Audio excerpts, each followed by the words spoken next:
২০২৫ সালের মাঝামাঝিতেই নির্বাচন চায় বিএনপি। চলতি বছরের মাঝামাঝিতেই জাতীয় সংসদ নির্বাচন চায় বিএনপি এবং এর পরপরই স্থানীয় সরকার নির্বাচন চায় দলটি। সম্প্রতি অন্তর্বর্তী সরকারের পক্ষ থেকে জাতীয় সংসদ নির্বাচনের আগে স্থানীয় সরকার নির্বাচন করার পরিকল্পনা জানানোর পর গতকাল সোমবার রাতে বিএনপির নীতি নির্ধারণী পর্ষদ জাতীয় স্থায়ী কমিটি বৈঠক করে এই সিদ্ধান্ত নিয়েছে। বৈঠকে বিএনপি নেতারা বলেন, বর্তমানে সংসদ নির্বাচন অনুষ্ঠিত হওয়ার আগে স্থানীয় সরকার নির্বাচনের যে আলোচনা চিন্তা, সেটা জাতীয় নির্বাচন বিলম্বিত করার কৌশল মাত্র।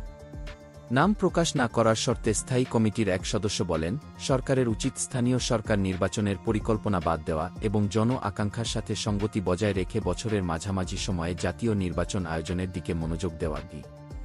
এর আগে গত কয়েকদিন ধরে সমমনা দলগুলোর সঙ্গে ধারাবাহিকভাবে বৈঠক করে বিএনপি। এসব বৈঠকে সমমনা দলগুলোর সঙ্গে মাঠে কর্মসূচি দেওয়ার ব্যাপারে একমত হয় দলটি। জাতীয় সংসদ নির্বাচনের সুনির্দিষ্ট রোডম্যাপ ঘোষণা, দেশের আইনশৃঙ্খলা পরিস্থিতির আশানুরূপ উন্নতি না হওয়া ও দ্রব্যমূল্যর মধ্যগতির প্রতিবাদে কর্মসূচি পালন করবে তারা। এসব কর্মসূচির মধ্য দিয়ে মূলত অন্তর্বর্তী সরকারের উপর চাপ সৃষ্টি করতে চায় বিএনপি নেতৃত্বাধীন দলগুলো। তবে সরকার ব্যর্থ হোক, সেটা তারা চায় না।